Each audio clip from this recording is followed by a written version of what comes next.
안녕하세요. 작년 가을 이혼녀가 되어버린 30대 후반의 여성입니다. 소름 끼치는 남편과 더는 한 이불을 덮고 살 자신이 없어서 뒤도 안 돌아보고 도망치듯 이혼했어요. 그리고 지금도 그때를 생각하면 온몸이 부들부들 떨린다니까요. 제가 사람 보는 눈이 없어도 너무 없었던 탓이겠지만 남편과 저는 일적으로 처음 알게 되었어요. 일단 제 직업은 방송국 PD로 제 입으로 말하기는 조금 남사스럽지만 나름대로 잘 나가는 편입니다.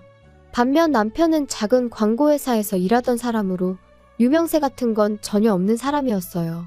그리고 처음 현장에서 마주쳤을 때는 솔직히 말 한마디 섞을 이유가 없기도 했는데 그 이유가 한 공간에 있었다 뿐이지 아예 업무 자체가 달랐거든요. 하지만 어쩌다 보니 또 한 번 같이 일할 기회가 생겼고 그때는 남편이 먼저 와서 아는 체를 하대요? 그런데 사실 그렇게 받는 인사도 저에겐 특별한 일은 아니었어요. 방송국에선 제가 나름대로 알려진 사람이었고 그래서 저는 상대를 몰라도 상대 쪽에선 저를 아는 경우가 자주 있었으니까요.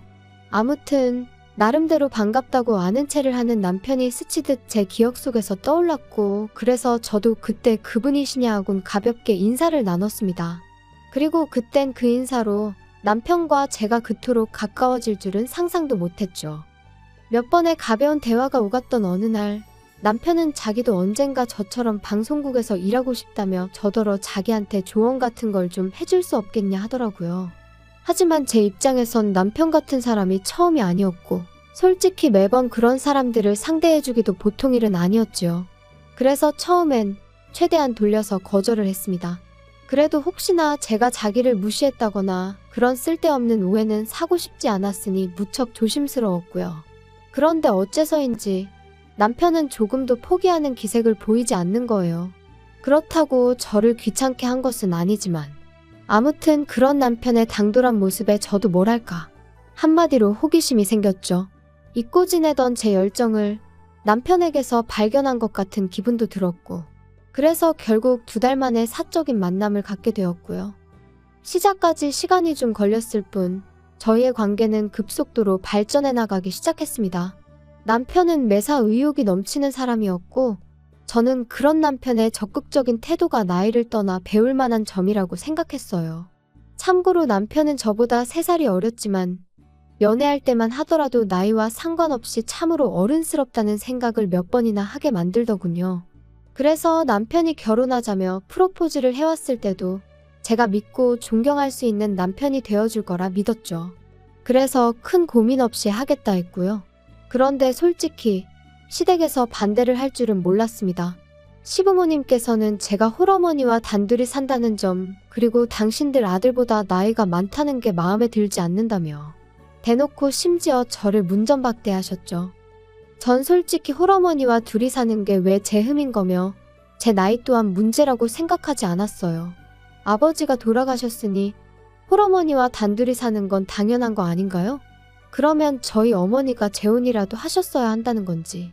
그리고 나이 차이도 남자가 몇 살이고 많은 건 별 문제가 되지 않는 세상인데 제가 겨우 3살 많다는 이유로 양심이 있네 없네 소리까지 들어야 한다는 게 너무 자존심도 상하고 모욕적이더라고요. 그래서 남편에게 헤어지자 했습니다. 이런 소리까지 들어가면서 당신이랑 결혼하고 싶지 않다면서 말이죠. 그런데 남편이 자기는 저 없이는 안 된다며 자기는 이 세상에 미련 없다. 솔직히 돌이켜 생각해보면 웃기지도 않는 소리인데 가볍게 무시해버렸으면 될 것을 매정하게 뿌리치질 못했어요. 그리고 무엇보다 남편이 자기만 믿고 따라오라는데 그 말이 왜 그렇게 눈물이 나던지. 그래서 결국 시댁과 반년 정도 부딪힌 끝에 부부의 연을 맺을 수 있었습니다. 결혼할 때 남편은 사회생활을 시작한 지 몇 년 되지 않아 모아둔 돈이 많이 없었어요. 그리고 시댁에서는 반대하는 결혼을 강행하는 저희한테는 한 푼도 보태줄 수 없다시대요. 그래서 결국 남편은 3천만 원을 가지고 온 게 전부였지요. 반면에 저는 제가 모아둔 돈도 넉넉했고 어머니가 해주신 재산도 꽤 있었습니다. 제 명의로 된 월세를 받는 상가도 있었고요. 그리고 전 어리석게도 이런 경제적 능력을 바탕으로 시댁으로부터 인정을 받고 싶었어요. 그래서 제가 거의 일방적으로 해가는 결혼이었는데도 아무런 불만을 갖지 않았죠. 제가 원래 어디 가서 계산 못한다 소리를 듣는 사람이 아닌데 그땐 눈에 뭐가 씌이기라도 했던 건지 참으로 어리석었네요. 한편 나름대로의 난관을 극복하고 꾸리게 된 가정이었기에 앞에는 오로지 꽃길만 있을 줄 알았습니다. 연애할 때 큰소리 난 일이 없었으니 결혼 생활도 비슷할 줄로만 알았죠. 하지만 결론부터 이야기하자면 그건 순전히 제 착각이었어요. 많은 일들이 있었지만 남편이 제 이름을 팔고 다녀서 저를 너무 힘들게 했거든요. 본인인 저마저도 금시초문인 이야기를 흘리고 다녀서 이따금씩 저를 좀 아는 사람들은 너가 정말 그런 말을 했냐며 확인을 해오기도 했는데 그때마다 제가 느꼈던 그 곤혹스러움이란 이루 말을 할 수가 없었네요. 도대체 왜 그래? 왜 내가 하지도 않은 말을 하고 다니는 거야? 사람이 말하다 보면 실수할 수도 있는 거지. 그렇다고 이렇게 화를 낼 건 또 뭐야? 사람들이 자꾸 오해하잖아. 그리고 이 바닥에서 평판이 얼마나 중요한지 몰라? 야, 너 지금 내가 너보다 어리다고 가르치는 거야? 넌 내가 잘 되는 게 싫지? 네 그늘 아래 두려고 그러는 거지? 진짜 짜증난다. 연애할 땐 매사 자신감이 넘치는 사람이라서 이런 식으로 다툼을 하게 될 줄은 몰랐어요. 정말이지 나중엔 말 몇 마디만 나눠도 열이 뻗칠 만큼 화가 날 지경이었죠. 지금 생각해보면 자격지심이라도 있었던 건지 차라리 솔직하게 나 이런저런 일로 힘들다 하고 도움을 구했다면 저는 조금도 주저하지 않고 남편을 도왔을 겁니다. 아무튼 저는 남편의 그런 모습에 하루가 다르게 지쳐갔고 실망할 수밖에 없었죠. 하지만 틀어진 부부 사이에도 불구하고 저는 저 나름대로 남편의 가족들 그러니까 시댁 식구들에게 최선을 다했어요. 비록 고맙다는 말 한마디 제대로 들어본 적은 없었지만 내가 누군가에게 잘하면 그 복이 다시 나에게 돌아온다는 친정어머니의 가르침을 따랐던 거죠. 그런데 세상 사람들 마음이 다 저희 어머니나 저 같지가 않더라고요. 결혼한 지 만으로 2년차가 되던 무렵부터 친정어머니 건강이 조금씩 나빠져가는 듯 했어요. 반면에 저는 일거리가 넘쳐나서 일주일 내내 쉬는 날 하루도 내기가 어려운 상황이었죠.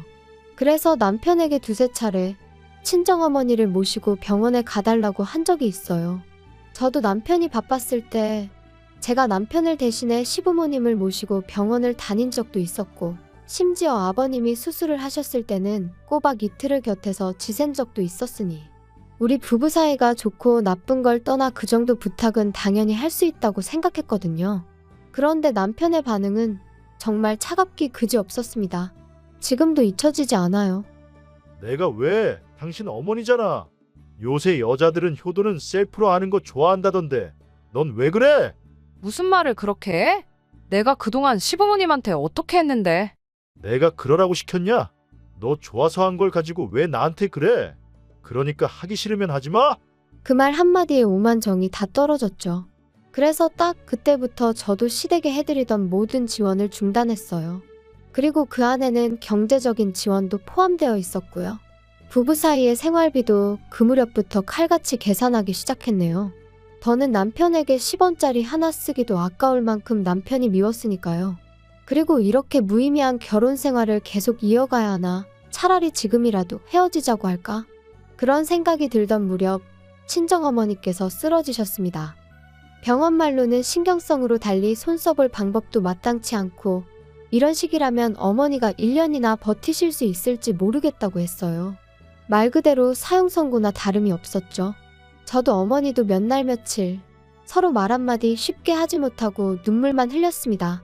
그리고 상황이 그렇다 보니 이혼이니 뭐 그런 건 생각할 겨를도 없었어요. 남편도 남편대로 그때만큼은 저나 어머니에게 나름대로 신경을 쓰려고 하는 게 보이기도 했고요. 하지만 미리 말해두지만 이건 다 생쇼에 불과했네요. 그렇게 속절없이 시간만 흘러가던 어느 날 저는 친정어머니의 담당이로부터 뜻밖의 이야기를 듣게 되었어요. 얼마 전부터 한국에 수입이 되기 시작한 신약이 있는데 그게 저희 어머니한테 효과가 있을지도 모르겠다고요. 그런데 문제는 보험이 안 된답니다. 한 번 투약하는데 700만 원 가까이 들고 2주에 한 번씩 10번은 투약하셔야 될 거라면서. 하지만 저는 고민하고 말고 할 것도 없이 해보겠다 했어요. 막말로 앉아서 돌아가실 날만 기다리고 계시게 하느니 뭐라도 해보는 게 당연하지 않나요? 그리고 정말 돈이 없다면 모를까.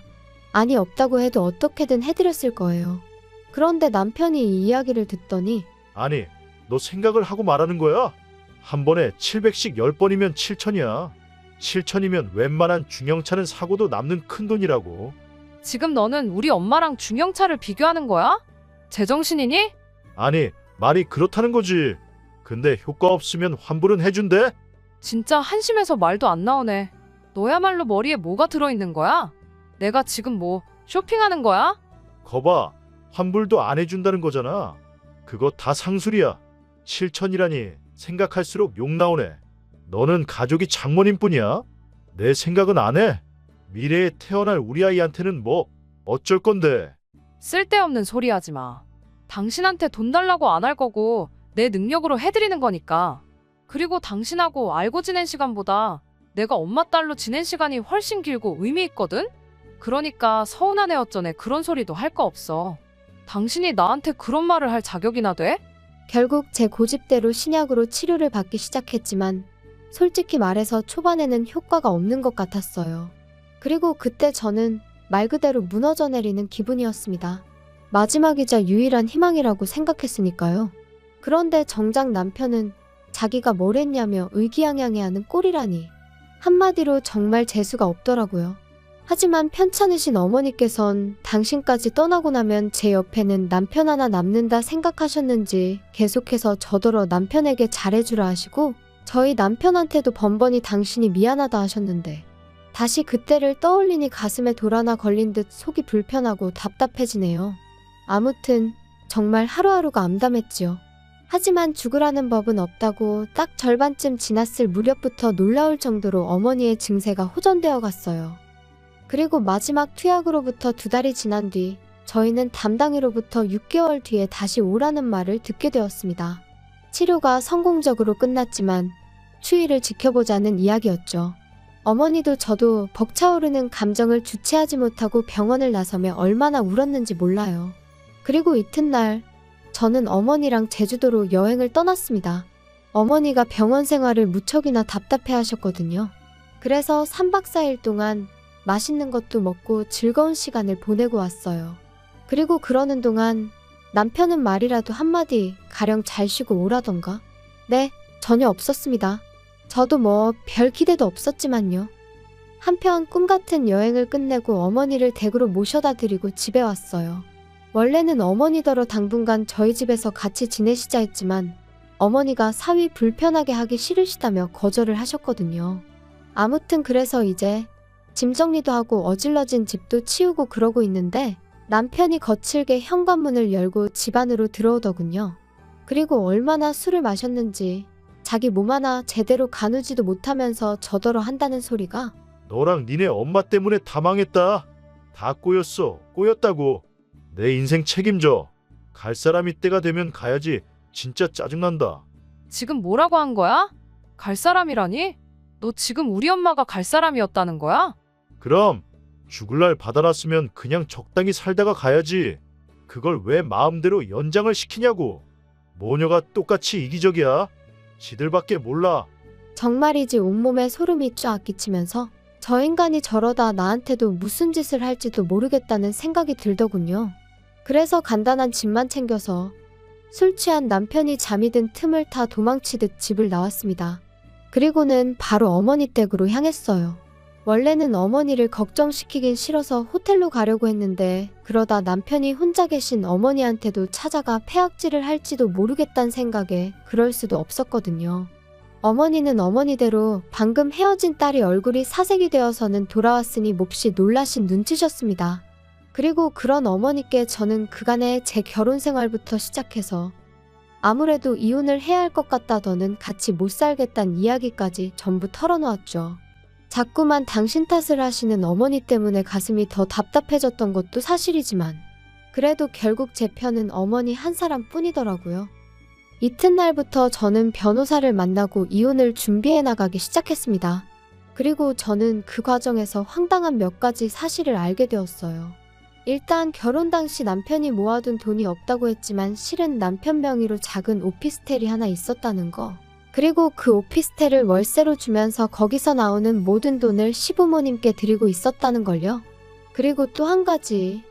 회사에다가 공공연히 자기는 금방 관둘 거라고 그러고 다녔답니다. 저희 어머니가 돌아가시면 어머니 재산이 유일한 핏줄인 저한테 오게 될 거고, 그러면 저한테 얘기해서 뭐 광고회사를 하나 차릴까 싶다며. 물론 저는 금시초문 생각조차 해본 적 없던 이야기였어요. 또다시 남편이란 작자에게 소름이 끼치더라니까요. 한편 변호사는 이 모든 게 저에게 유리한 정보라고 했지만 기쁘지만은 않았던 것도 사실이에요. 웬일로 집에 다 들어왔냐? 당신 보고 싶어서 온 거 아니니까 관심 꺼. 그리고 엄밀히 말하면 이 집은 내 집인데 내가 왜 나가 있나 싶더라. 그러니까 오늘부로 당신이 방 빼. 참나, 그게 말이 되냐? 남편을 내쫓는다니 말도 안 된다. 그럼 말이 되고 말고. 너 이제 내 남편 아니야. 나 너랑 이혼할 거거든. 이혼 같은 소리 하네. 나 이혼 못해. 너 때문에 나 개털됐으니까 네가 책임져야지. 아, 신우한테 오피스텔 넘겨줘서? 그러니까 왜 그렇게 경거망동을 했어. 그리고 진짜 입에 담기도 싫지만 우리 엄마가 돌아가시면 그 재산이 내 거지 니 거야?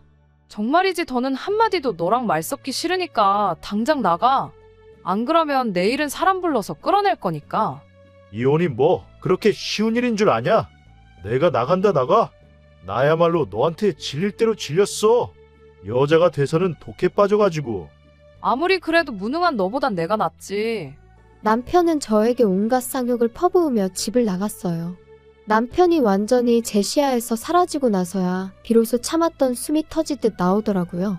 그리고 이후로 저는 변호사의 도움을 받아가며 몇 달의 공방 끝에 남편과 이혼을 할 수 있었습니다. 결혼 기간이 짧아 위자료랄 건 없었지만 적어도 뭐 하나도 빼앗기지 않았으니 참으로 다행이다 싶었죠. 그리고 들려온 남편의 소식은 아주 재미났습니다.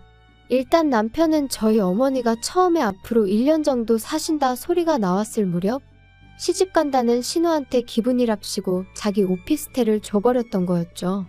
아마 모르긴 몰라도 저희 어머니만 돌아가시면 재산 꽤나 생긴다 생각하곤 아까운 줄 모르고 말 그대로 헛짓거리를 했던 걸 거예요.